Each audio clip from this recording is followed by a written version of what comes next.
around. Yeah, we can't click right now. Okay. Welcome to Pure Presence Live. Hey, everybody, it's Amy Torres here with my favorite co-host, Bill Free. Hi, everyone. Hey, Amy. Hey, Bill. Good to see you. Same Good to here. be with you. Yeah. Always. And you guys, this is our second to last show of Pure Presence together. So we have one more next week, and we're cherishing the final days of this particular way that we've partnered, Bill and I. Yeah, it's great. This has been, I don't know, it started out, Amy, where I would invite you on the show once in a while, and it was actually your idea. Bill, I wish we could do something live, and that we were just talking about maybe having live callers, and then I was introduced to Webinar Jam, and you were introduced to Zoom, so we both had a mutual interest in doing webinars and being live like this, and then all of a sudden this sort of came out of it. Hey, Bill DeTellis, welcome. Welcome, Bill. Yeah, it was all very organic, which is the way things flow, when you're really open to the Holy Spirit working through you. That's how it happened. I wanted to hear from you guys. I wanted to have a live Q&A instead of only working off of emails that we would receive. And then Bill sparked to that, and then I sparked back to Bill, and we were given tools, and it just unfolded very naturally.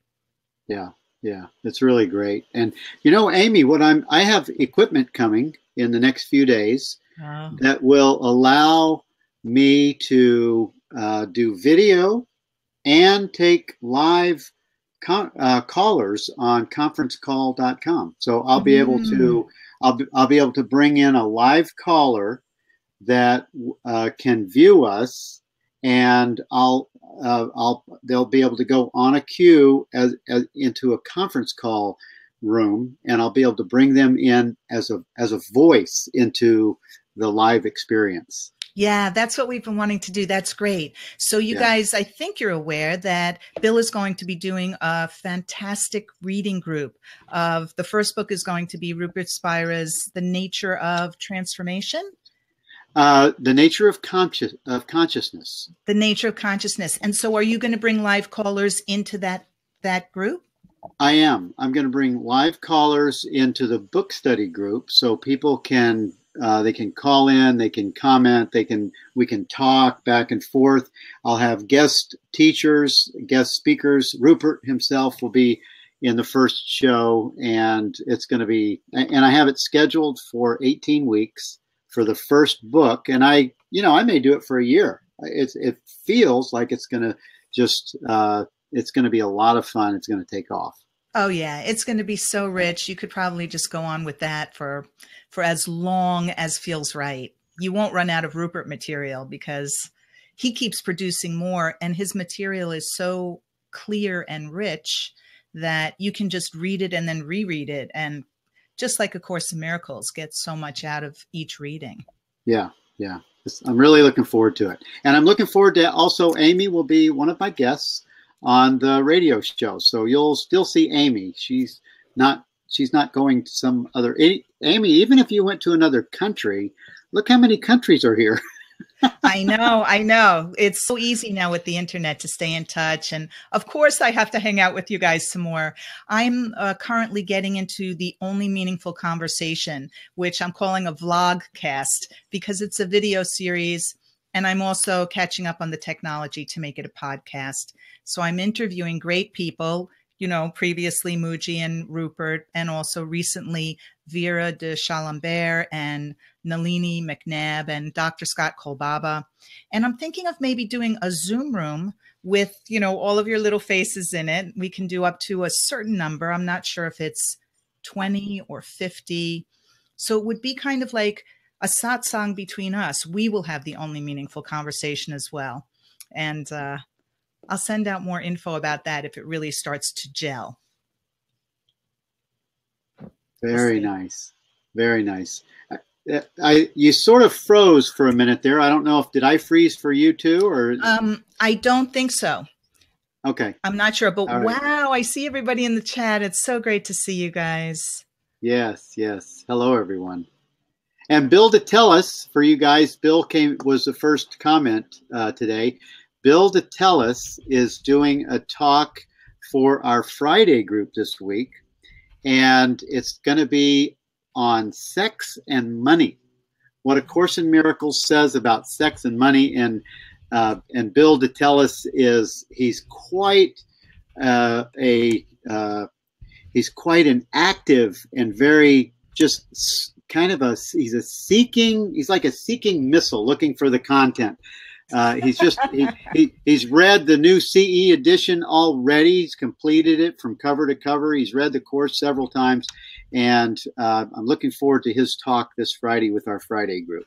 So you can go to teachersofgod.org and you can look for ACIM Friday, and you can watch Bill on the live stream. Yeah, because who doesn't have questions about sex and money and how to approach those topics, those issues spiritually? Yes, yes. And also they can be misunderstood. And sometimes it can be a release for people who thought, oh man, I thought I needed to be like celibate. I thought I needed to be like, or like Osho, he totally uses it for amazing, what do they call that? What do they call it? Tantric. He uses it for a illumined experience of sexuality. Yeah. And he does it he explains it in a very physical way. He really explains it in a way that feels pure. Mm-hmm. Yeah. Mm-hmm. So. Well, I think I've mentioned to you guys from my psychology background that I did some training with Wilhelm Reich's work. That's not Reiki, Wilhelm Reich.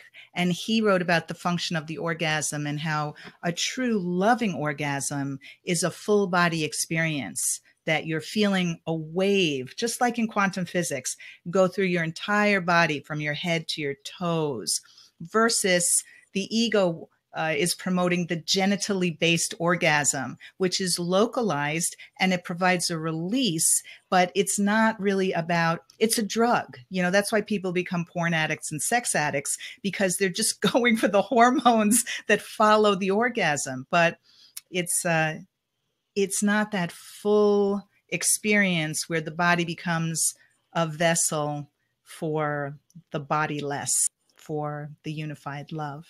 Yes. I love the way you describe that, Amy.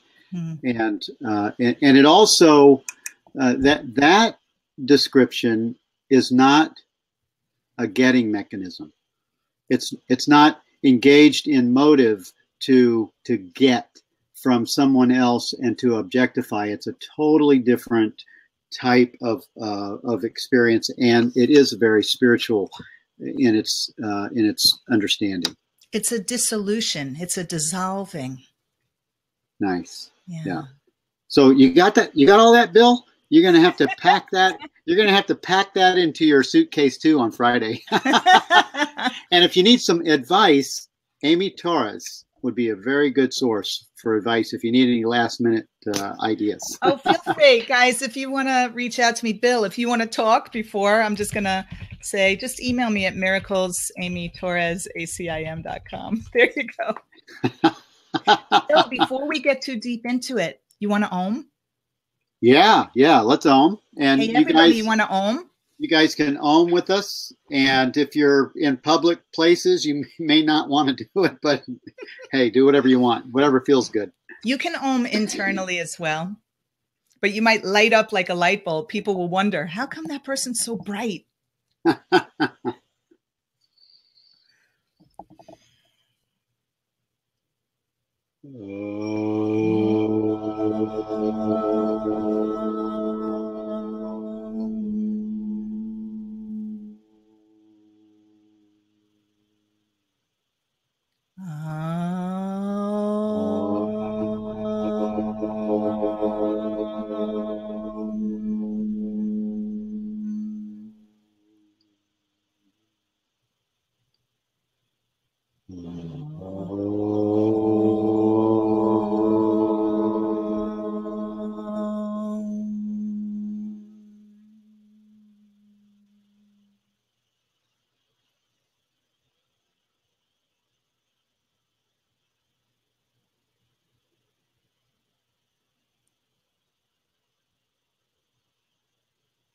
Namaste.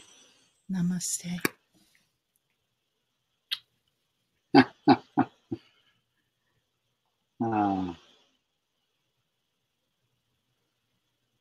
You know, sometimes when I Om, and it happened just now, sort of my skull, somehow I'm within the skull. It feels empty, like a meditation cave. Mm. And the Om just takes over and kind of circles through that echoing space. Yeah, it puts a number on my head. I feel all buzzy and present and like I just kind of floating. And sometimes the Oms come out like an ancient Tibetan man who just takes over my organism, and it's an amazing feeling. But today it was this beautiful, soft, gentle Om that was so delicious. Yeah. I want to look in the chat and see if anybody else is describing their Om. Not yet. Not yet. I don't see any yet. Okay. But you guys, we have a number of people, about 18 people watching, and you guys, I love the Om because it just takes me out. And you know, Bill, the Om is our real name, just like I am is our real name. That's another way of looking at Om, that it is what we are. And that's why it feels so good when we get the hang of doing it. When we're forcing it or when we're learning it as young yoga students, it can seem odd. And then once you let the Om you, it's the most natural thing in the world. Yeah. Well, I think I've shared this before. It's the go-to medicine. It's the go-to sort of a thing you do when you're at Sahaja. It's the go-to thing. When we were going to be late for dinner one night, and we were driving on these curvy roads and stuff, and we were jammed into a small little car, and somebody in the back seat said, We're going to be a little bit late. Should we Om? and we did. We're driving down the road, car full of people, and we're Oming. And what it does, it brings the presence of I am, and what you described, it brings the presence of our own identity as God created us as itself, and it brings us into the acknowledgement of our identity. Yes. Yes. It has just a beautiful resonance. I remember when I used to go to Guru Mai's ashram in South Fallsburg, New York, that in the kitchen, every team would Om. So the kitchen team would Om before they started chopping vegetables. And it was so beautiful. And that food felt so nutritious. It was amazing. Yeah. You guys can do it. We can all do it. Chop our vegetables and Om while we do it. Yeah. You just have to get used to it, because and it needs to not be weird, because once, like, it's not weird for us, and we just shared it with all of you, and Dove just told us that he's sharing it with 10 other people that are listening in the room. So we're just, you just have to be bold about this sacred experience and just do it if it feels good. If it feels good to you to do it. We once had a family member in the hospital, and my mother and I were in the waiting room, and my mom is not an Oming type of person, but she knows, that I'm into yoga and that Om comes with yoga. And I said to her, Mom, will you Om with me? And she said, sure. So even though it was a little strange and odd to her, right there in the waiting room, we both just quietly Om'd aloud. And I'm sure that we harmonized the whole waiting area in addition to sending that prayer to our family member. Nice. Yeah, it is pretty cool to not impose a belief or, people to feel weird because you want to do a certain thing, but it's that, that nature. But just to bring it in the boldness of the moment can be healing to those that witness it for maybe the first time. Yeah. So, guys, we actually have a theme for today's show, and it is kind of the big bang of all the treasures from the treasure chest that we've been pulling out in each show. And today was Bill's idea. And when he said it, I was like, oh my God, thank goodness, because it's so fundamental to the course. We can't miss this one, which is, why don't you tell them? Well, this one is my all-time favorite workbook lesson, and I spoke on this in Las Vegas at the conference year before last. Or was it last year? Year before last. I am as God created me. I am as God created me. And Amy breaks it down to get less and less words, and it's just it's the whole course, really. It's the pointing of the course. It's the pointing of Advaita. It's the pointing of Sufism, of the Torah. Everything is pointing to know the thyself.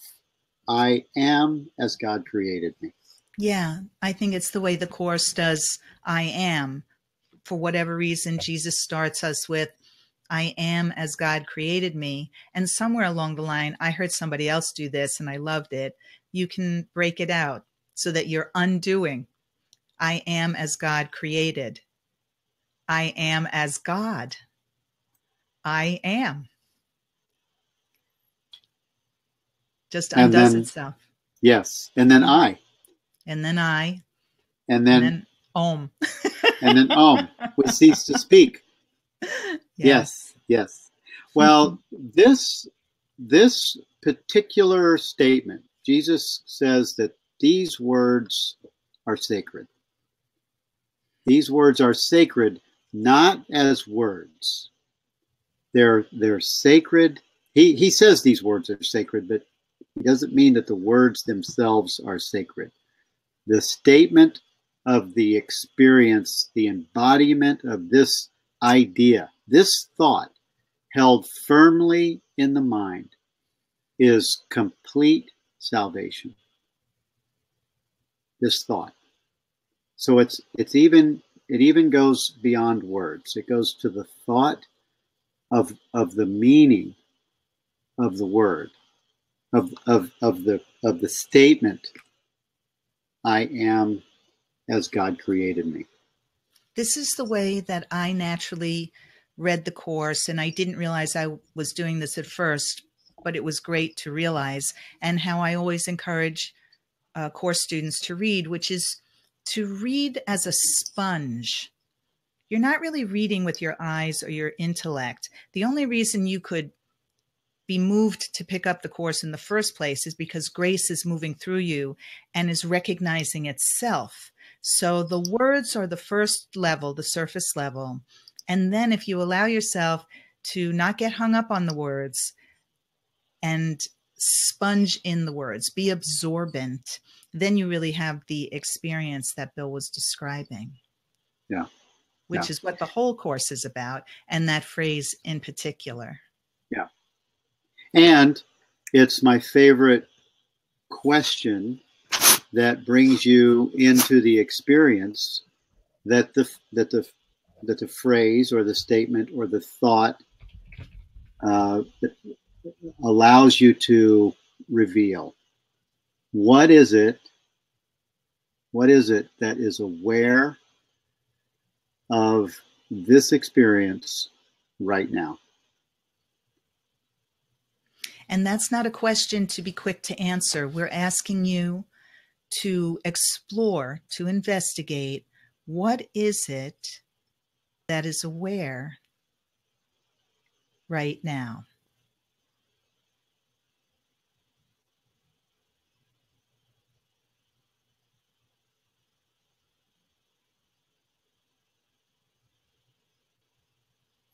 There's awareness, the awareness of breathing. There's an awareness of that the body's eyes see. There's an awareness of thinking. There's an awareness of listening. That all of these activities are being noticed, and there's an informing that takes place that is not connected to or is not depending on the senses to inform. The senses are part of it, but they are not the fabric of the informing. Well, as Mooji always says, you exist without the ego, but the ego cannot exist without you with a capital Y. And you are the awareness. So awareness is, and the dream figure arises within the awareness. Yes. Yeah.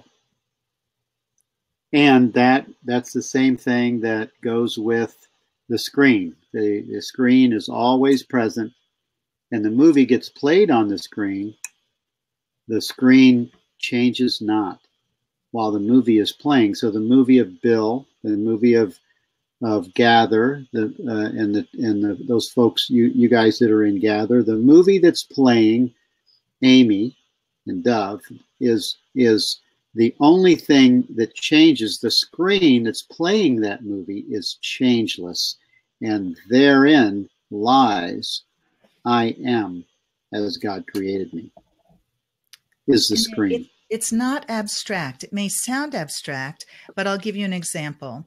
So I live in California right now, but I own a home in Florida, in Naples, Florida.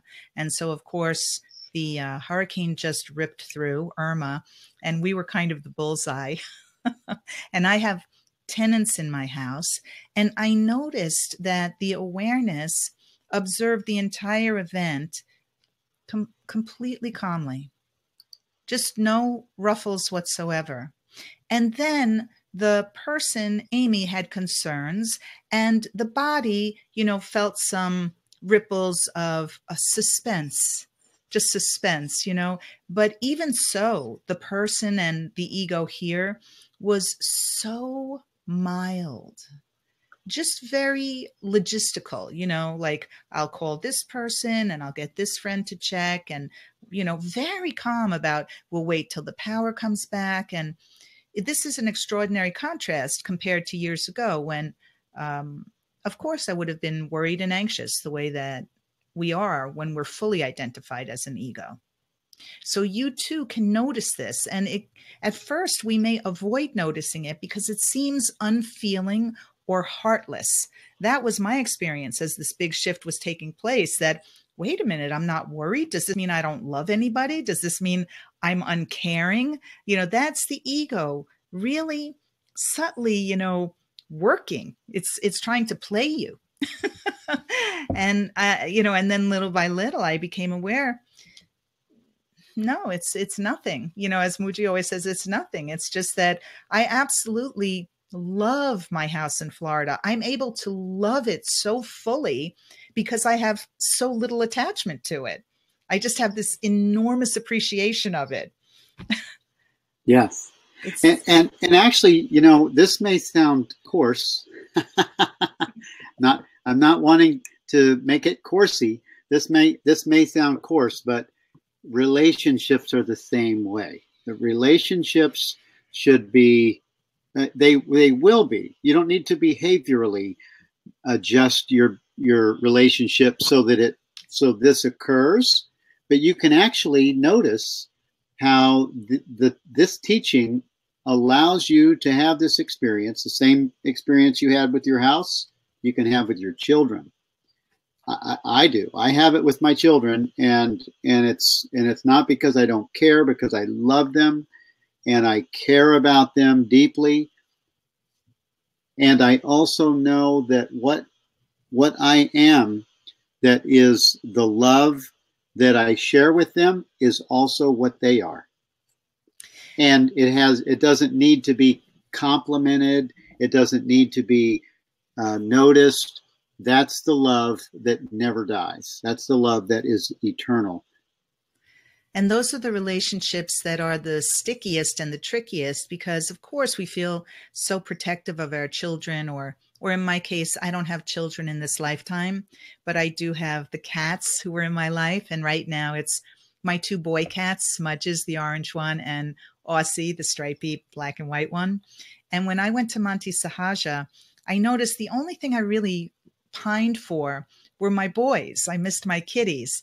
And don't you know that after that, it turned out that there were two cats at Monte Sahaja, and one was orange and one was a black and white stripy cat, just like my boys. What, what a message of, they're not far away. You don't have to pine. It's just amazing. Yeah. Good. Yeah. And also that's your mind. Your mind is bringing you a reflection of what you left home. Yeah. That's how powerful we are. We really have this amazing powerhouse going on when we approach it with non-attachment. It just comes, and things come and they go, and that's what life is meant to be, the experience of high participation. Like we're definitely type A, with a softened type A personalities, but high participation, low attachment. Yeah. So today's workbook lesson, I am as God created me. It is so rich. In my mind, it's the key. It is the key to experiencing the goal of the course. Because when you invite this contemplation to take place, when you invite the investigation, as Amy said, of this question to be just revealed, it doesn't need a clever answer. It is an informing that takes place of the timeless nature of the identity that we hold in God as his creation, as his reflection, and we can experience through awareness of I am as God created me, I am as God, I am. We can experience the very nature of the living God that we are. I'm looking at how the first mention of I am as God created me, I believe comes up in the last chapter of the text, chapter 31, in the last section, Choose Once Again. That's where we're first introduced to learn then the happy habit of response to all temptation to perceive yourself as weak and miserable with these words. I am as God created me. His son can suffer nothing, and I am his son. Yeah, Jesus lays the truth on us from day one in the course. If you read the preface, it's all there. So it's interesting that particular phrase, I'm pretty sure we don't get it until the very end of the text. And then the workbook, it's sprinkled throughout and it gets more and more intense as we get into the second half of the workbook.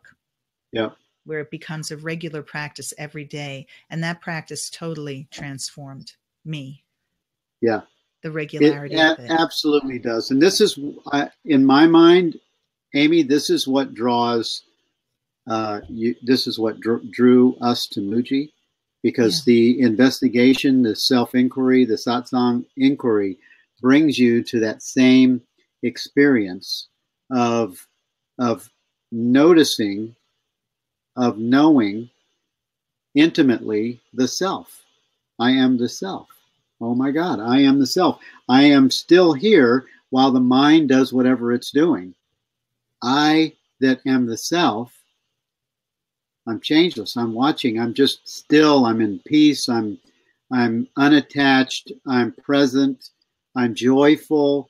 I'm experiencing the peace of God, and I'm also able to experience it no matter what the circumstances that are going on when I have developed a trained mind. When I've developed myself into first it's a practice, and then it becomes a habit. It becomes something that takes the place of the old addiction of thinking that we're this.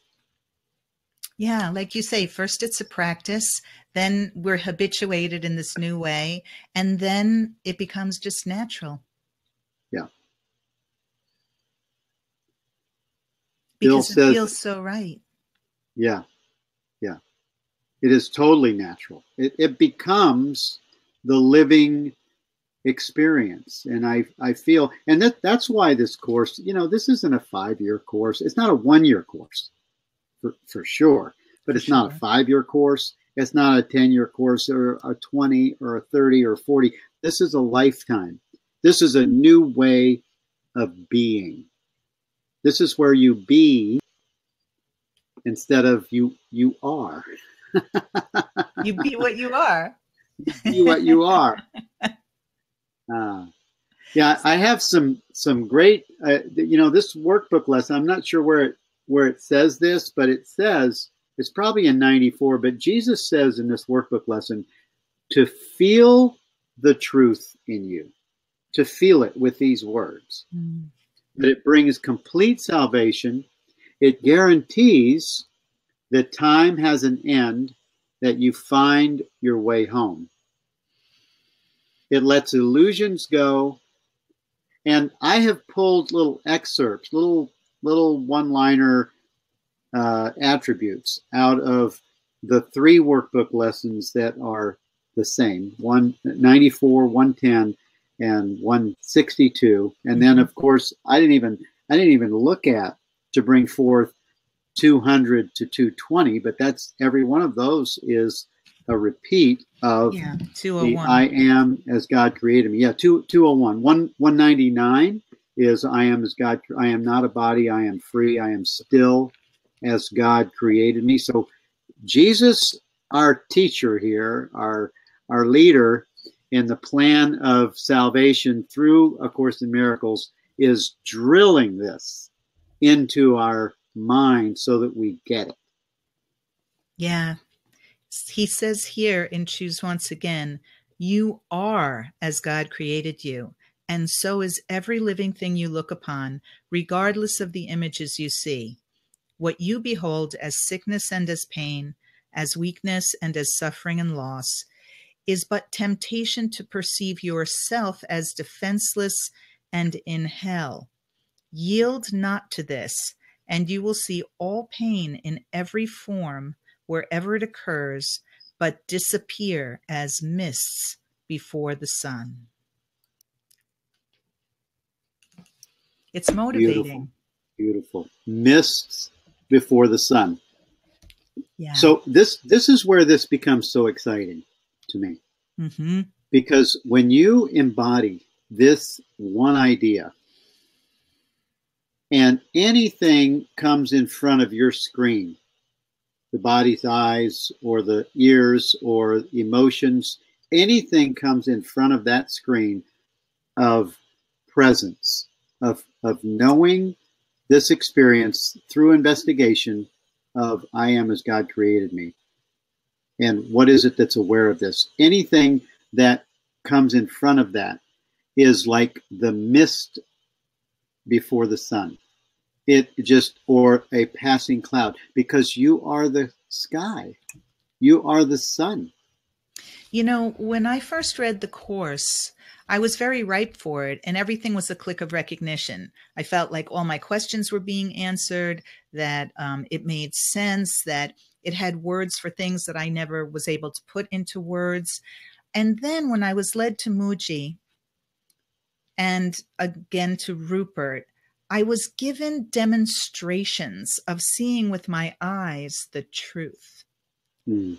And not just them, Guru Mai also, and so many teachers along the way that I've been fortunate to have a parade of amazing teachers in my life. And to see them as a shining example, and not to be in denial about the personality is still doing its thing, it's still overeating or or not handling the money right or whatever it does, this still happens with great masters. But the difference is that the great master is solid in their knowing. And everything else is just some residual effects that are still appearing in this lifetime. So it gives us guidance to understand that we don't have to be too wrapped up in the personality anymore, unless we're avoiding certain deep vasanas or conditionings that need to be addressed because they're keeping us from really relaxing into the awareness. And that's subtle. And usually we need a human teacher as a representative of the Holy Spirit to help us see what that is and where we might be faking ourselves out. Yes, yes. And those are demonstrations, and then it gives us a model that's true, that resonates with our own identity. And in that demonstration and recognition, as you just described, the obstacle to the awareness of love's presence is dissolved like the mist before the sun. It just happens of its own. It happens as an activity by definition. It happens because the light outshines or overshines the illusion, and it dissolves back into the place that it came from, which it came from awareness. It's beautiful. Well, we need to take a station break real quick, Amy. I totally lost track of time. Thank you. We'll do this real quick, and we'll be right back. This program is brought to you by the Teachers of God Foundation and Amy Torres, ACIM.com. Both of these organizations have programs to support you in the transformation and awakening experience.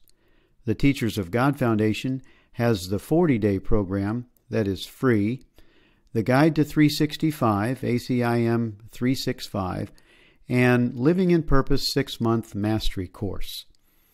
Amy Torres has her well-known Working the Workbook course, her new Intuitive course, and she does private sessions by appointment.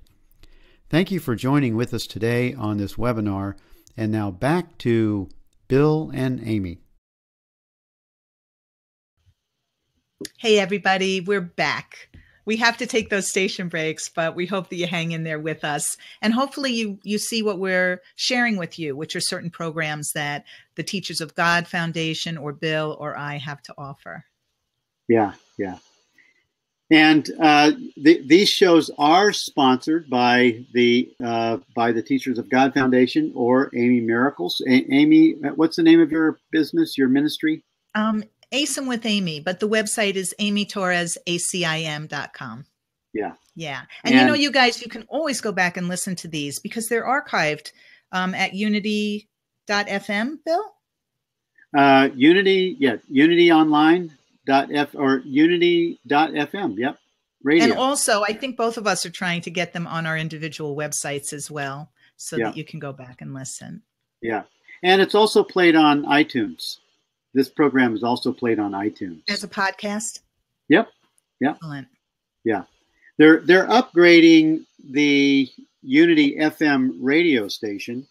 The person that was in charge of Hay House Radio has gone over to Unity. She was in charge for like 11 years, has gone over to Unity Radio. So that we're going to see a lot of very cool changes on Unity Radio over the next 3 or 4 years. Excellent. So if people go to iTunes, do they look for Pure Presence? Is that the best way to search for our show? Yep. Pure Presence with Unity FM Radio. Okay, guys. Yeah. So the rest of my list, the things that I found that I sort of gleaned from some of these other workbook lessons that are by the same name, it says that the Father is remembered when we use this, when we remember this idea. The Father is remembered in I am as God created me. And in my mind, it goes so deep to experience when Jesus suggests that we be still, that we, that in quiet, I receive God's word today. He's talking about this. He's not talking about that we hear words. We experience God as what we are. We don't experience God as, oh, God came to me.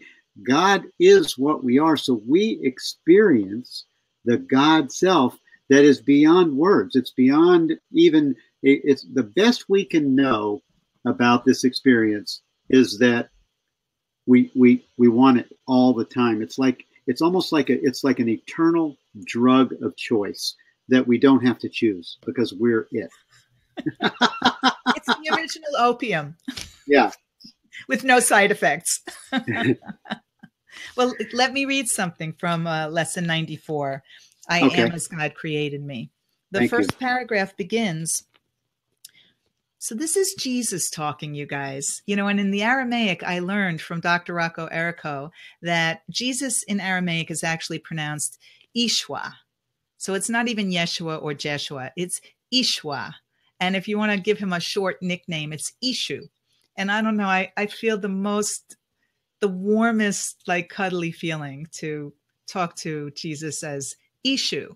So Ishu says to us, today we continue with the one idea which brings complete salvation. The one statement which makes all forms of temptation powerless. The one thought which renders the ego silent and entirely undone. You are as God created you. There it is. There it is. Thank you for pausing with that.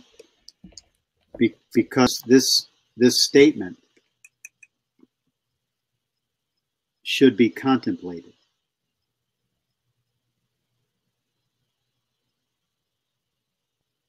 It's the experience of being that is our sacred inheritance.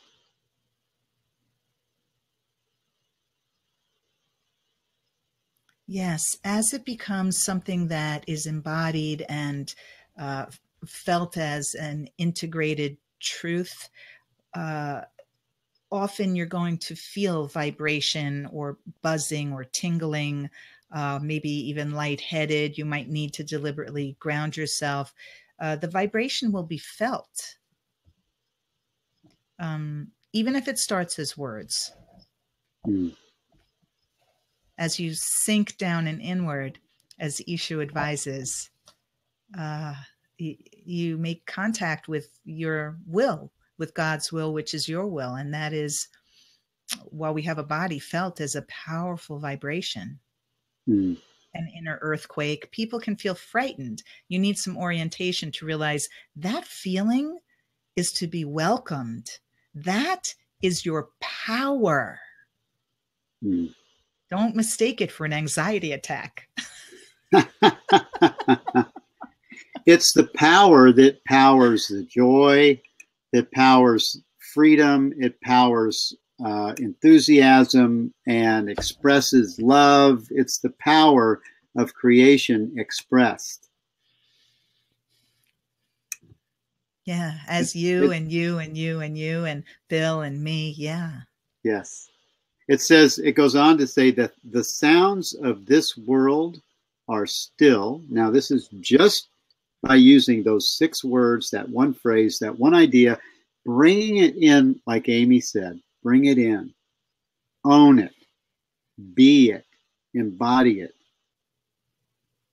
The sounds of this world are still, the sights of this world disappear, and all the thoughts that this world ever held are wiped away forever by this one idea. Here is salvation accomplished. Here is sanity restored.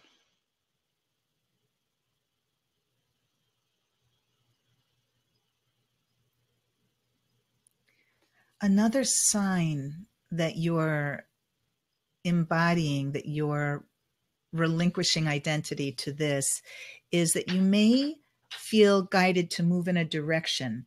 I used to feel like I needed to turn right. So I would turn right until I made a full circle. And I would just do that as much as I needed to. And I began to realize that's the Sufi turn. That's what the whirling dervishes do. One hand is raised to the heavens. The other hand is palmed down, grounded towards earth. And you fan out and begin to turn. Little kids do this when they just spin and fall down on the grass. You might find that you want to fall backwards. And I used to have that sensation. And at the time I asked the Swamis who were, I think with Guru Mai and Baba Muktananda, what is with this feeling? And they said to me, it's fine to fall backwards, but pad yourself, like sit down, put some pillows, and then allow that force to take you, because something inside is undoing, it's unwinding. So don't clamp down and try to control something that seems odd or to make no sense to you. Yeah. Go with it. Go with it. It says further down that, and we can go ahead and have this experience. If you guys that are watching are able to close your eyes, I invite you to close your eyes for a moment. And the lesson says today we will devote the first 5 minutes of each waking hour to attempt to feel the truth in you. So we're intentioning to feel the truth. Begin these times of searching with these words: I am as God created me.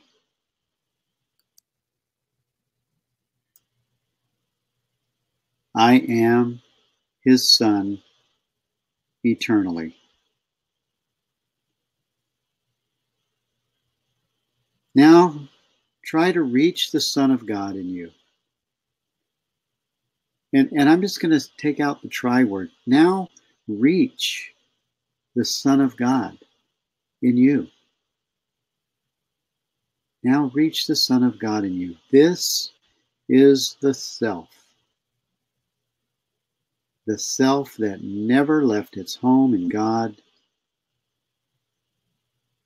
to walk the world uncertainly. This is the self that knows no fear, nor could conceive of loss or suffering or death. Nothing is required of you to reach this goal except to lay down all idols, to lay all idols and self-images aside. So just lay aside any thoughts, feelings, emotions, anything that you brought. You can pick it back up when we're finished if you want. But we're going to set aside all self-images of attributes, both good and bad, you have ascribed to yourself. And wait in silent expectancy for the truth.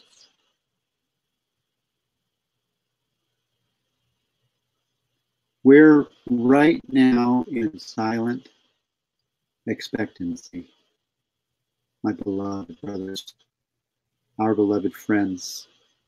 We're in silent expectancy for the truth revealed in these sacred words. I am as God created me. I am the self. You are the self, as God created you.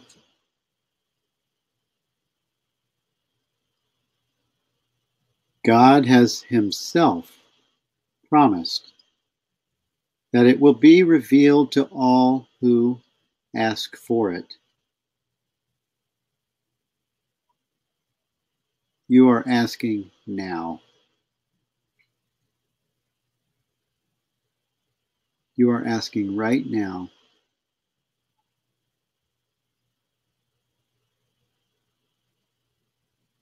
That the truth be revealed in silent expectancy. You cannot fail in this because he cannot fail.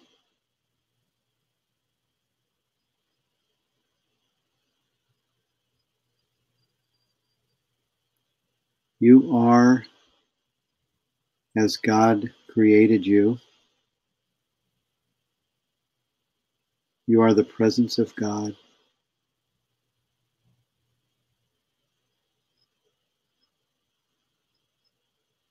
You are the love of God.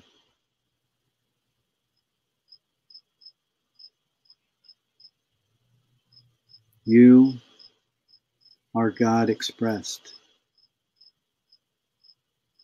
in all its ways.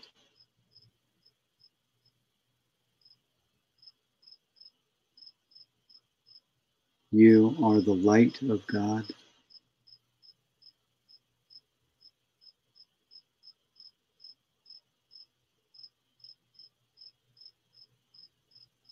You are the eternal nature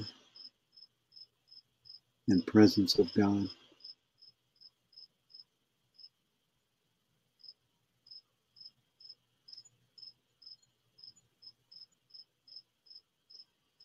You are this. You are this presence of being.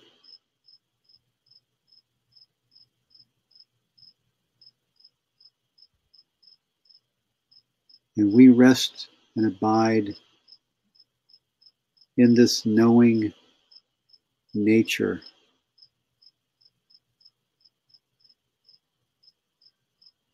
This is our inheritance.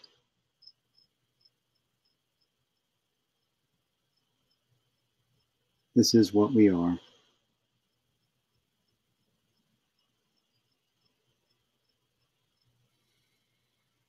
And we receive it now, right now.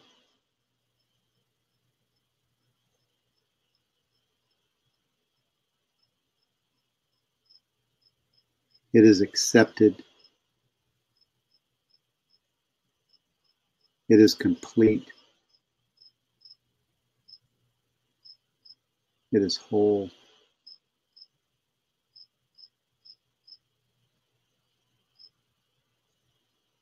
It is you.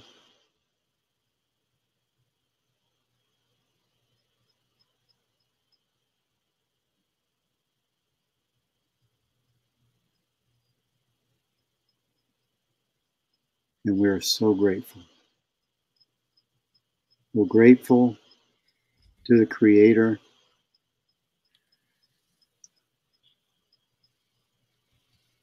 that created us as itself and reminds us of our being.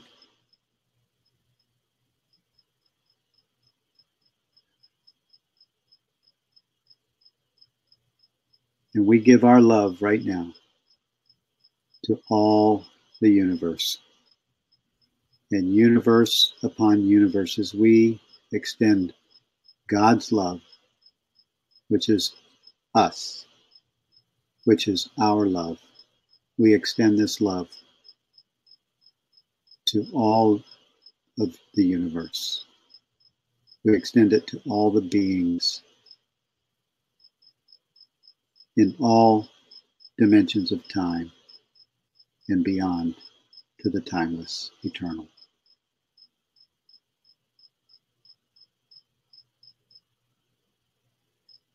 And we say thank you. Thank you. Thank you. Amen. Amen.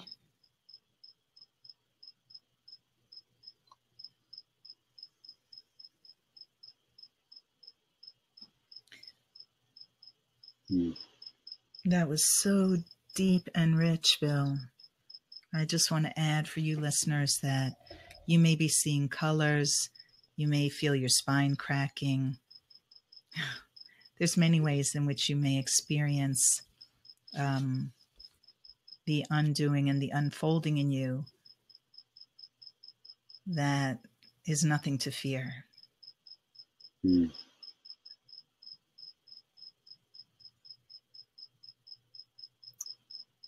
The peace of God is shining in me now. Bill, are those crickets that we're hearing? Yep. You know how usually people say crickets and it's supposed to be a bad thing? That is the most beautiful sound.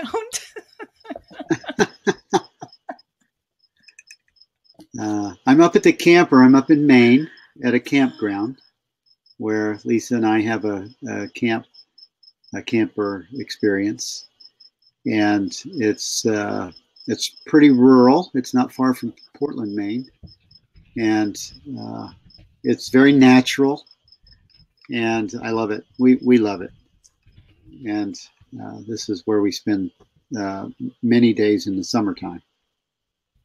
Beautiful. Yeah. Blueberries and lobster. Yep.